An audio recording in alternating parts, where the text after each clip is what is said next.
कैसे हो आप लोग। आज हम लोग सॉल्यूशंस के लेक्चर नंबर 5 में लेके आने वाले हैं।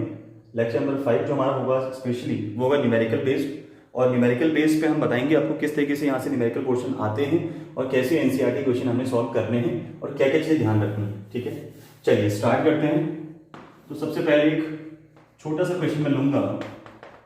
आइए छोटे से क्वेश्चन से स्टार्ट करते हैं। जैसे अपने को छोटा सा क्वेश्चन देखते हैं। एक छोटा सा क्वेश्चन 1.5 मोलर H3PO4 का सॉल्यूशन दिया हुआ है। 1.5 मोलर H3PO4 और क्या पूछ रहा है, कैलकुलेट या find out the normality. Find out the normality question दिया हुआ है, मोलैरिटी अपने को गिवन है और नॉर्मेलिटी पूछ रहा है। तो अपने को रिलेशन पता होता है, normality equal molarity into N factor. ठीक, ये रिलेशन होता है नॉर्मेलिटी और मोलैरिटी के ऊपर। क्लियर। अभी यहां से हमको पता है एन फैक्टर कैसे हम लोग फाइंड आउट करने वाले हैं। तो H3PO3 को हम लोग ब्रेक करेंगे तो यहां से अपने पास total number of H positive ion कितना आएगा, 3। ठीक है, तो एन फैक्टर यहां से 3 निकल के आ गया। तो normality is equal, molarity given है 1.5 और नॉर्मेलिटी एन फैक्टर हो गया 3, तो नॉर्मेलिटी इक्वल 4.5। क्लियर हो गया, कोई दिक्कत यहां पर। ठीक है, ऐसे ही अपने पास अगर कुछ और क्वेश्चन गिवन हो, ठीक है, और बोल रहा हो फाइंड आउट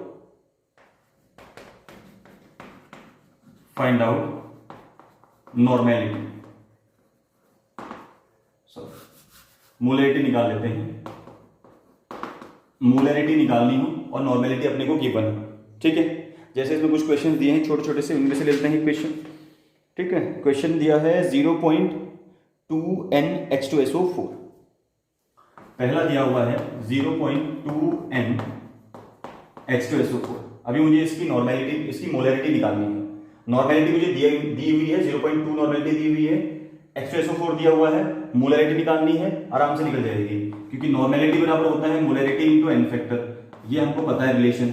अब ये रिलेशन पता है तो हम लोग क्या करेंगे, यहां से एन फैक्टर निकाल लेंगे इसका।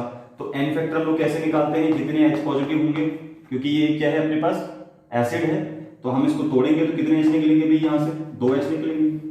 इसको डिकम्पोज करोगे तो कितने H निकलेंगे, 2 H निकलेंगे। तो 2 का मतलब क्या हो गया, N इज इक्वल टू 2। कितना हो गया, N इक्वल 2 अपने पास आ गया। तो अपने पास निकालना क्या है, अपने को मोलैरिटी निकालनी। तो मोलैरिटी इक्वल हो जाएगा normality divided by N factor. तो इज इक्वल कितना दिया, नॉर्मेलिटी 0.2 और एन फैक्टर कितना है 2, तो 2 से 2 कैंसिल, कितना है 0.1 आया। ठीक है, ऐसे ही हम कुछ और देखेंगे क्वेश्चन, उनको भी ले लेते हैं फिर आगे बढ़ते हैं। अगला जैसे दिया हुआ अपने को 0.3 NH2SO4, 0.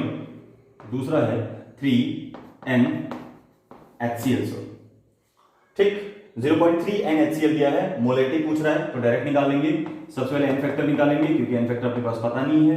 तो HCl को डिकम्पोज करेंगे, बनाएंगे H positive plus Cl negative, और हमको पता है यहां से एक H निकल रहा है तो N की वैल्यू कितनी आ जाएगी, 1 आ जाएगी। N की वैल्यू 1 आ जाएगी तो मोलैरिटी इक्वल हो जाएगा नॉर्मेलिटी डिवाइडेड बाई N, और नॉर्मेलिटी दिया हुआ है कितना 0.3 डिवाइडेड बाई 1, तो इज इक्वल टू 0.3।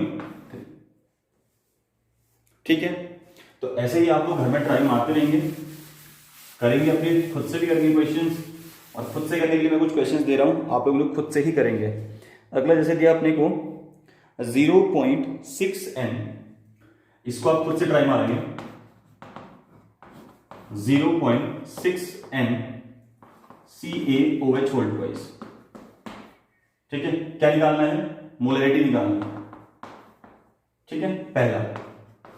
दूसरा ट्राई मारेंगे 0.5 M H3PO4, क्या निकालना है, नॉर्मेलिटी निकालनी है। तो ये खुद से 2 ट्राई करेंगे, एक में नॉर्मेलिटी निकालनी है, एक में मोलैरिटी निकालनी है। क्लियर, चलिए आगे बढ़े। अब लेते हैं कुछ एनसीईआरटी से related questions.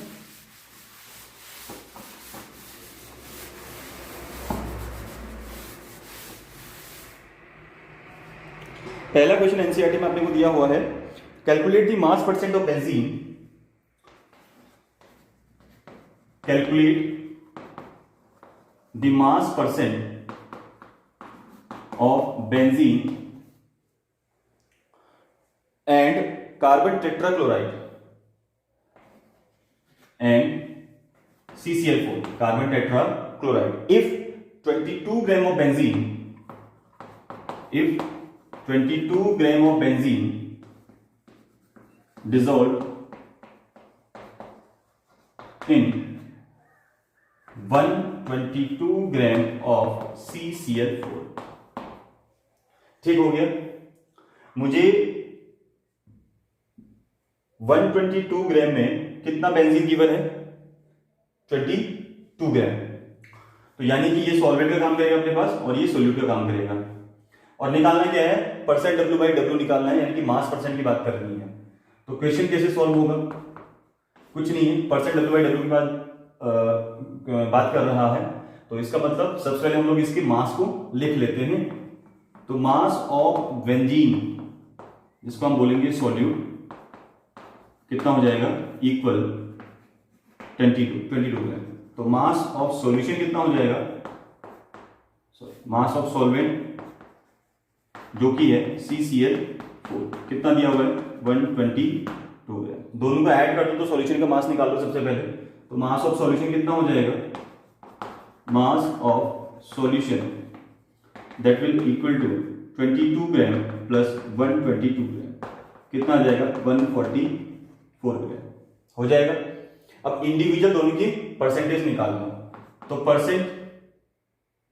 Mass percent of benzene कितना निकल जाएगा, टोटल इसका वेट बाय टोटल सॉल्यूशन का वेट इनटू 100, यही होगा। इसका वेट जितना इसका वेट आया, ठीक है 22 gram, total weight of solution 144 gram into 100, ठीक। तो यहां से ये जो आपके पास आंसर निकल के आएगा दैट विल बी 15.28 ग्राम की समथिंग आएगा, 15.28% के समथिंग आंसर आएगा। आप लोग कैलकुलेट कर लेना इसको एक बार, ठीक है। आप लोग इसको क्या कर लेना, कैलकुलेट कर लेना। तरीका मैं आपको बता रहा हूं, कैलकुलेशन आपको आनी चाहिए। आप 12th क्लास में बच्चे हो, 12th क्लास में बैठ रहे हो तो आपको कैलकुलेशन तो आनी चाहिए, ठीक है। घर में बैठ कर आराम से कर सकते हैं। अच्छा, दूसरा मास परसेंट ऑफ कार्बन टेट्राक्लोराइड, या तो डायरेक्ट कर लो 100 से माइनस कर लो इसको, और या फिर क्या काम करो सेम एज इट इज ऐसे ही निकाल लो। तो हम ऐसे ही देख लेते हैं 122 ग्राम डिवाइडेड बाई 144 ग्राम, तो ग्राम से ग्राम कैंसिल इनटू 100, तो ये अपने पास करीबन आएगा 84.45 के समथिंग 84 पॉइंट के समथिंग आंसर आएगा आपके पास। तो इस तरीके से हम लोग मास परसेंट को कैलकुलेट करने वाले हैं, ठीक है। कैसे मास परसेंटेज निकालने वाले हैं, ध्यान रखना सॉल्यूट सॉल्वेंट का टोटल सॉल्यूशन का निकाल लेना मास, और नीचे मास रखना है सॉल्यूशन का, ना कि सॉल्वेंट का। क्लियर। तो ये था अपने पास पहला क्वेश्चन एनसीईआरटी का। अब चलते हैं दूसरे की तरफ, जो कि थोड़ा सा कुछ वेरिएशन क्वेश्चन के अंदर आएगा, और बहुत सिंपल से क्वेश्चन है, ऐसा कुछ एक्स्ट्रा कुछ नहीं करना है इन क्वेश्चंस के अंदर। Calculate the mole fraction of benzene in solution containing, calculate the mole fraction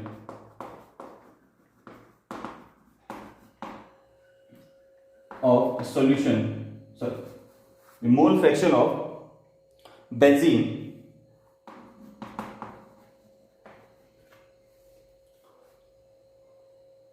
in the solution containing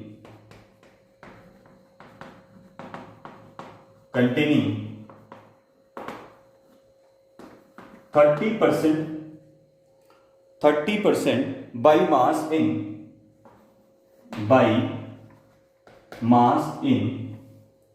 carbon tetrachloride, या 30% मुझे दिया हुआ है बेंजीन, तो 30% बेंजीन का मतलब क्या निकल के आता है, मास ऑफ बेंजीन जिसको हम सॉल्यूट बोल रहे हैं, ये होगा अपने पास 30% का मतलब 30 ग्राम। तो मास ऑफ सॉल्यूशन कितना होगा भाई, सॉल्यूशन में 30 ग्राम क्या है, बेंजीन है, तो सॉल्यूशन कितना होगा 100 ग्राम। तो तो भैया मास ऑफ सॉल्वेंट क्या हो जाएगा, मास ऑफ सॉल्वेंट का मतलब CCl4, तो mass of CCl4 which act as a solvent, तो ये कितना हो जाएगा 70 ग्राम, क्योंकि 100 में से 30 क्या करोगे माइनस करोगे, तो 100 माइनस 30 कितना हो गया 70 ग्राम, तो मास ऑफ सॉल्वेंट आ गया 70 ग्राम। अब निकालेंगे दोनों के मोल्स, क्योंकि मोल फ्रैक्शन निकालने के लिए हमको दोनों के मोल चाहिए, ठीक है। तो मोल ऑफ बेंजीन, पहले बेंजीन के निकाल लेते हैं। अब मोल ऑफ बेंजीन क्या होगा, molecular weight of benzene, molecular weight बोल रहा हूं, mass of benzene divided by molar mass of benzene. जितना उसका मास होगा उसको डिवाइड कर दो उसके मोलर मास से, ठीक है। मास कितना गिवन है अपने को, मास गिवन है 30 gram divided by molar mass कितना होता है बेंजीन का, C6H6, this is 12 into 6 plus 6, this is 72 plus 6, it means 78, so this is 78, तो 30 divided by 78, the answer will be what, okay calculate कर लेते हैं हम लोग, अपने पास मोबाइल है तो 30 divided by 78, that means 0.38, 0.38 will be the answer। इतना आ गया अपने पास इसके मूल, तो ये आ गया इसके मूल। अभी सेम हम एज इट इज निकालेंगे मूल of CCl4, weight of carbon tetrachloride divided by molar mass of carbon tetrachloride. तो पहले मोलर मास निकाल लेते हैं CCl4 का, 12 plus 35.5 into 4, ये हो जाएगा अपने पास 420, 20, तो 12 प्लस 142, राइट, तो ये करीबन आएगा 154, ठीक है। कितना आ गया 154 आ गया, सही हो रहा है, देख लेते हैं एक बार, 35.5 इंटू 4 एग्जैक्टली सही है, 142 प्लस, तो डिवाइडेड 70 डिवाइडेड बाई कितना आ जाएगा 150, the answer will be what, 70 divided by 154, 70 divided by 154, 0.45 मोल। तो ये दोनों के मोल हमने कैलकुलेट कर लिए, तो दोनों के मोल कैलकुलेट कर लिए, तो अब आराम से मोल फ्रैक्शन निकाला जा सकता है। एक बार मोल्स निकल गए तो फिर मोल फ्रैक्शन निकालने में कोई दिक्कत नहीं आने वाली आपको। अब मोल फ्रैक्शन कैसे निकालेंगे हम लोग, ध्यान से देखो, तो सबसे पहले मोल फ्रैक्शन निकालते हैं, मोल फ्रैक्शन ऑफ बेंजीन। तो बेंजीन का मोल फ्रैक्शन निकालने के लिए हम लोग क्या करेंगे, टोटल मोल्स को ऊपर रखेंगे बेंजीन के, तो N बेंजीन, ठीक है, and divide by mole of benzene plus mole of CCl4, mole of benzene और मोल ऑफ CCl4 के मोल्स को हम लोग ऐड करके बेंजीन के मोल से डिवाइड करने वाले हैं। तो मोल फ्रैक्शन ऑफ बेंजीन क्या हो जाएगा, इक्वल, टोटल मोल कितने आए थे 0.38 डिवाइडेड बाई टोटल मोल कितने हो जाएंगे 0.38 प्लस 0.45, 0.38 प्लस 0.45, ठीक है। तो ये अपने पास आंसर निकल के आ जाएगा, दिस इज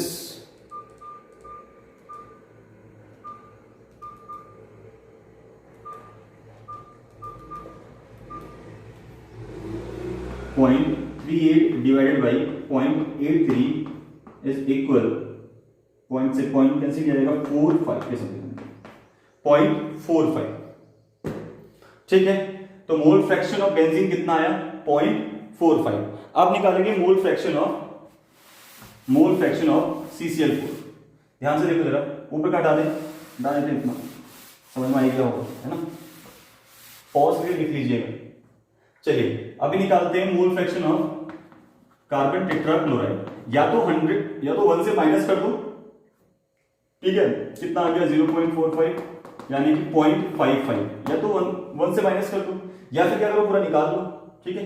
पूरा निकालेंगे क्या करना पड़ेगा आपको, mole fraction of carbon tetrachloride is equal mole of carbon tetrachloride कितना था 0.45 divide by total mole. Total mole कितना आ गया था, हमने ऐड किए थे अभी 0.83, तो इज इक्वल 0.55। ठीक, हमने क्या किया, सबसे मोल निकाले, मोल निकालने के बाद पहले वाले का मोल फ्रैक्शन निकाला, जिसका मोल फ्रैक्शन निकाला उसके मोल को ऊपर रखेंगे, बाकी टोटल कंपोनेंट जितने भी हैं उनके मोल को नीचे डिवाइड कर देंगे, ठीक है, उनके मोल के सम से। उसके बाद यहां से आया 0.45, या तो इसको 1 से माइनस कर दो, क्योंकि दोनों का रेशियो कितना होता है, दोनों का सम कितना होता है, विल बी 1, ठीक है, कितना होता है 1 होगा। ठीक, तो मैंने क्यों 1 से माइनस किया, क्योंकि मैं आपको क्लियर कर देता हूं, क्योंकि mole fraction of benzene plus mole fraction of carbon tetrachloride is equal 1, ठीक है। अब एक का निकाल लो, फिर दूसरे को 1 से माइनस कर दो, तो आराम से मोल फ्रैक्शन आपका कैलकुलेट हो जाएगा, कोई दिक्कत नहीं। क्वेश्चन नंबर अगला उठाते हैं, बहुत ही इंपॉर्टेंट क्वेश्चन है, 3-4 चीजें एक साथ पूछी हुई है इसमें, तो क्वेश्चन को थोड़ा सा ध्यान से करना। चलिए उससे पहले वाला क्वेश्चन ट्राई कर लेते हैं। Calculate the mass of urea, calculate the mass of urea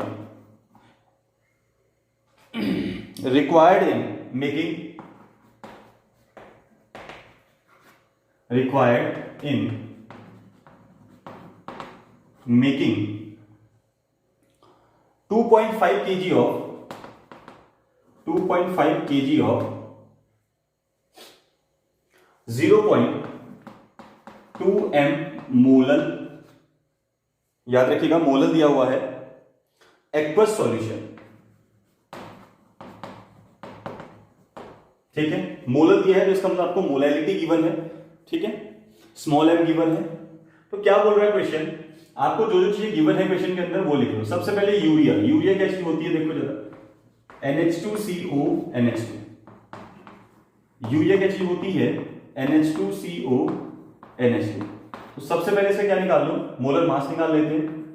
तो टोटल कितने n है यहाँ पे, 1 2, तो एक n का होता है 14 इंटू 2 प्लस, अभी h कितने हैं, 2 2 4, तो 1 इंटू 4, क्योंकि एक h का मास कितना होता है 1 होता है, प्लस कार्बन कितने हैं 1, तो एक कार्बन का 12, प्लस उसके बाद क्या बचे, ऑप्शन 3 होते हैं, ऑप्शन कितना है, एक ही है, तो प्लस 16, ठीक है।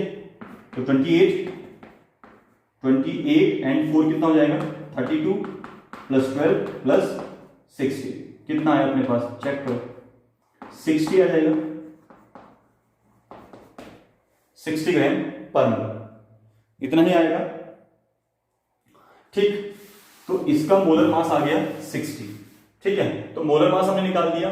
दूसरा को क्या गिवन है, जरा ध्यान से देखो, दूसरा गिवन है इतना केजी, यानी कि सॉल्वेंट दिया है हमको, calculate the mass of urea required in making इतना केजी ऑफ सॉल्यूशन,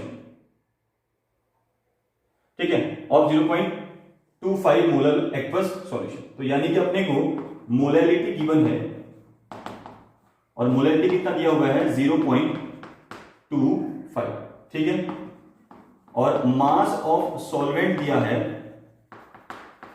कितना 2.5 kg, निकालना भी नहीं है, दिया हुआ है, सब कुछ गिवन है अपने को, मोलैलिटी गिवन है अपने को, मास ऑफ सॉल्वेंट गिवन है 2.5 kg, और हमने मोलर मास भी निकाल लिया, अब हमको वेट निकालना है, ये गिवन चीजें हैं, ठीक। अब देखो जरा निकालना क्या है अपने को, कैलकुलेशन क्या करनी है, तो मोलैलिटी इक्वल होता है WV by MV divided by WA in kg, यही तो होता है, ये गिवन है, ये गिवन है, ये गिवन है, ये निकालना है, ठीक। तो कैसे निकालेंगे, फॉर्मूला मेंटेन कर लो सबसे पहले, तो WB इक्वल हो जाएगा, ये नीचे आ जाएगा, तो सब मल्टीप्लाई हो जाएगा, इसका मतलब molality into molar mass into weight of solvent in kg, ये सब मल्टीप्लाई हो जाएगा। तो क्या निकल के आएगा यहां से, देखो जरा, WB इक्वल, ठीक है, weight of solvent solute is equal, और सॉल्यूट क्या अपने पास, यूरिया, इक्वल मोलैलिटी गिवन है अपने पास 0.25 इंटू मोलर मास हमने निकाला है 60 इंटू, अब क्या बचा, weight of solvent in kg, कितना दिया हुआ है 2.5 kg, 2.5 kg, तो ये आंसर कितना आ जाएगा अपने पास, देख लेते हैं, 0.25 इंटू 60 इंटू 2.5, 37.5 के समथिंग आंसर है, 37.5। तो इसका वेट कितना आ गया? 37.5। क्लियर? समझ में आ रहा है कितना ग्राम इसका वेट आ जाएगा?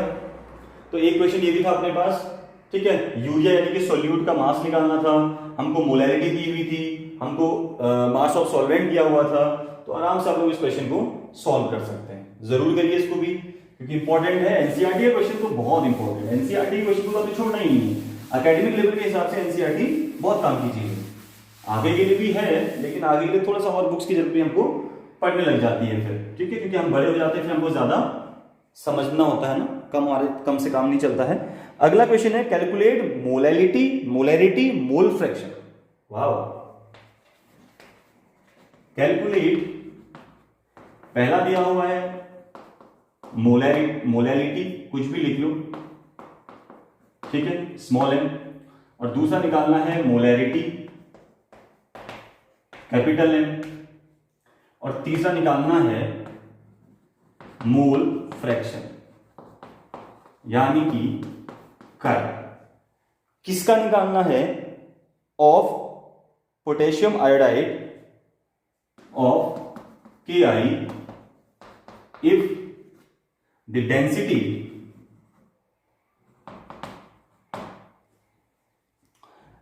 of 20% aqueous Ki of 20% aqueous Ki is 1.202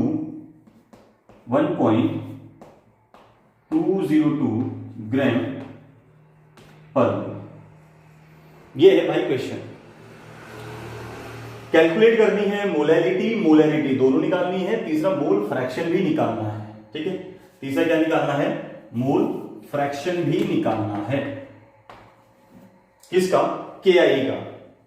density given है 1.2 ग्राम पर मोल, मास गिवन है इसका वेट गिवन है 20%, ठीक है।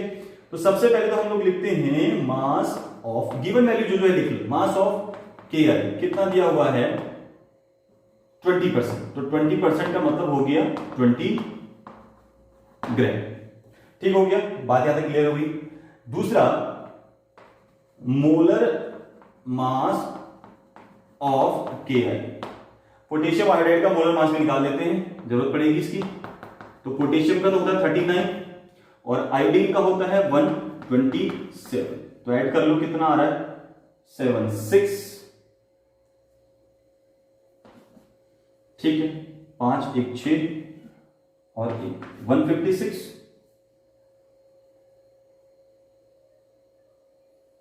Sorry this will B 137। तो 6 हो गया अपने पास, this will be 6 and 3 is 6, नहीं सही तो है, 127 ही होता है, 137 नहीं होता है, ऐड गलत हो रहा है। तो ये हो जाएगा अपने पास 16, 1 5 और 1 6 और 166। कितना आया इसका मोलर मास? 166, 39 प्लस 127। क्लियर हो गया। अब दूसरा अपने पास क्या है? टोटल सॉल्यूशन कितना हो जाएगा अपने पास? 100 हो जाएगा, तो सॉल्वेंट कितना हो जाएगा? 80। तो मास ऑफ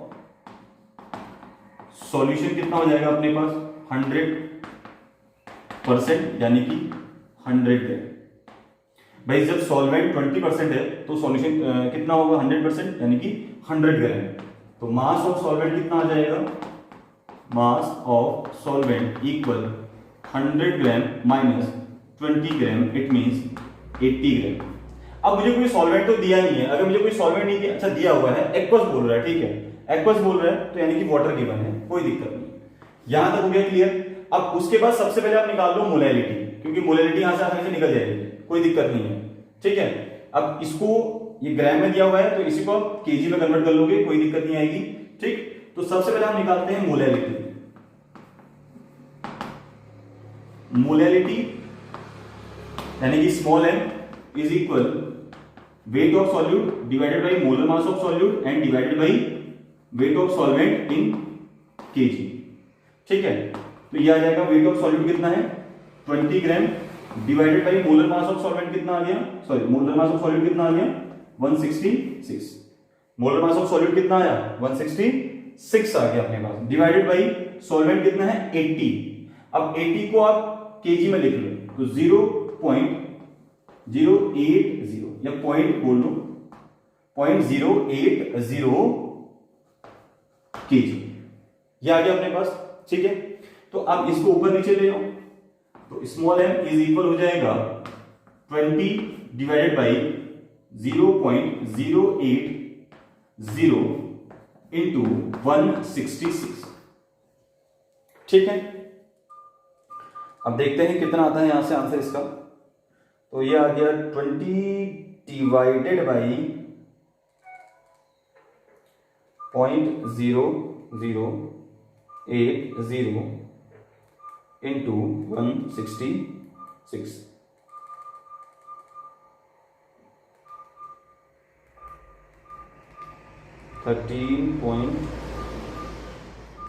यह आ गया बेटा अपने पास 1.5 के समथिंग, तो मोलैरिटी आ जाएगी 1.5। ठीक है, कितना आया 1.5 और यूनिट क्या हो जाएगी अपने पास मोल पर केजी। ये तो इसकी मोलैरिटी निकल के आ गई। अब निकालते हैं इसकी मोलैरिटी को।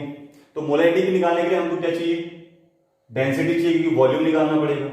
ठीक है, चलिए दूसरी बात करते हैं, दूसरा निकालते हैं रे बाबा। इसमें दूसरे में आ जाओ मोलैरिटी। तो देखते हैं मोलैरिटी कैसे निकालेंगे हम लोग। कैपिटल है मोलैरिटी की मैं बात कर रहा हूं, तो सबसे पहले एक साइड से वॉल्यूम निकाल लो। तो डेंसिटी बराबर होता है मास बाई वॉल्यूम, तो वॉल्यूम बराबर हो जाएगा mass by density.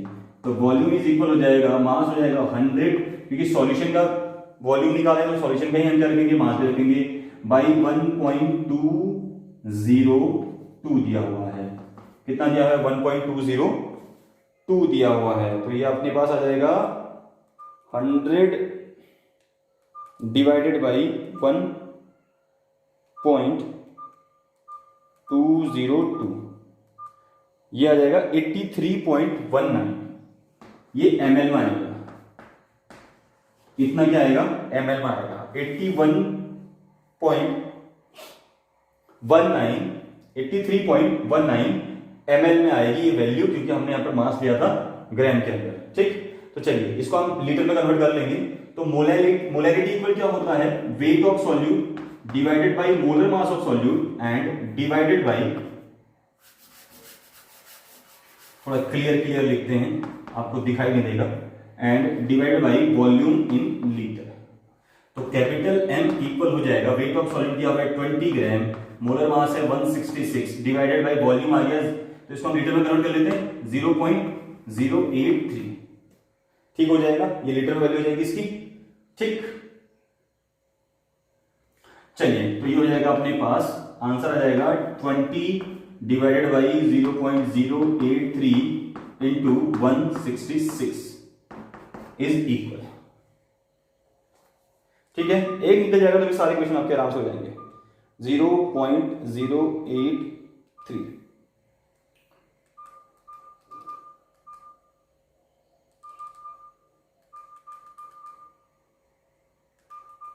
Divided by 13.7 ले लेते हैं, तो 1.4 के समथिंग ये भी आ रहा है, 1.4 मोल पर लीटर।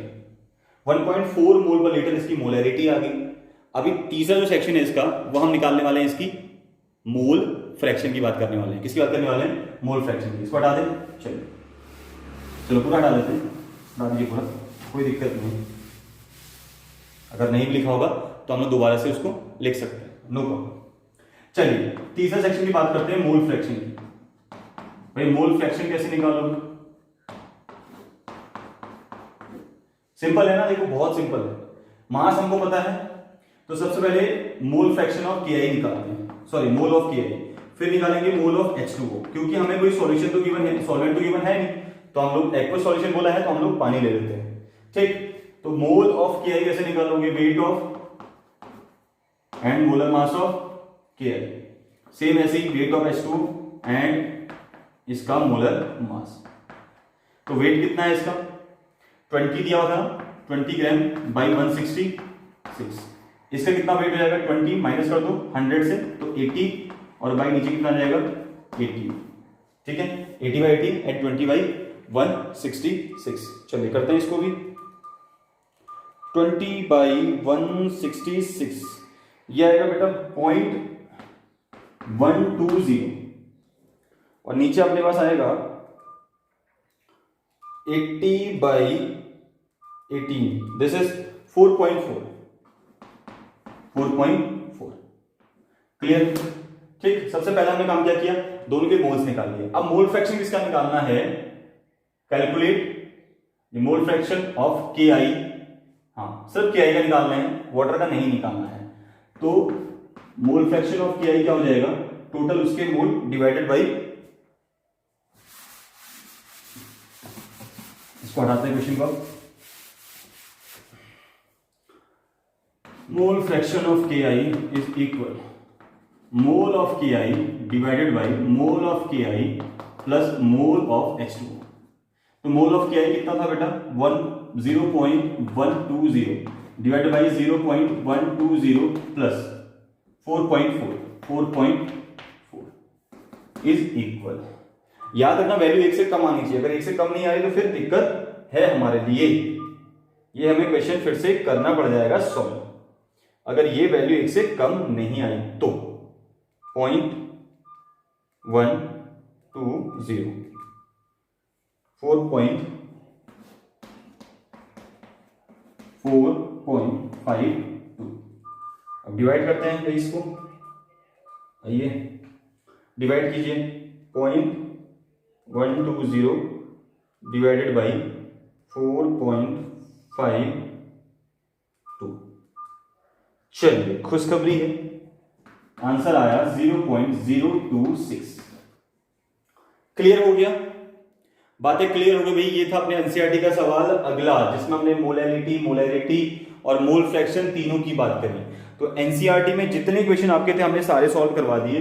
इसका मोल फ्रैक्शन निकाल दिया, अब चाहो तो आप इसका भी मोल फ्रैक्शन निकाल सकते हो। किसका, वाटर का भी मोल फ्रैक्शन हम लोग कैलकुलेट कर सकते हैं। क्या करेंगे, 1 से माइनस कर देंगे इसको। क्या करेंगे, 1 से इसको माइनस कर देंगे। और कोई क्वेश्चन अगर एनसीईआरटी से गिवन हो तो हम देख लेते हैं।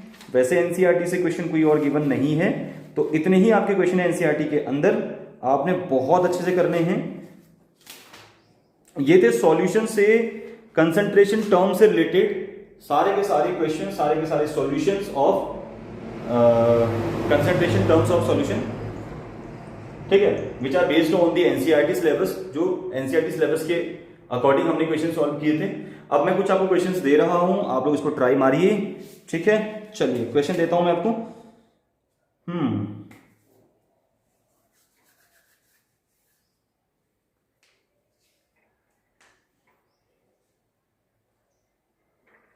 चलिए कुछ क्वेश्चन लिख लीजिए आप लोग। हैशटैग नंबर 1, सबसे पहला question, find the normality of, find the normality of H2SO4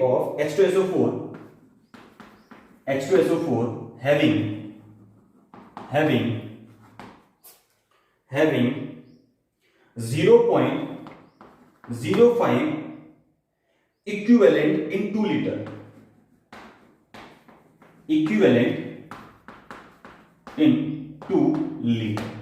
जो इस क्वेश्चन को ट्राई कर लेगा वो कमेंट सेक्शन में कमेंट कर दीजिए। इसका आंसर मुझे कमेंट सेक्शन में चाहिए और आप लोग इसको कमेंट सेक्शन में भेज सकते हैं, कोई दिक्कत नहीं है।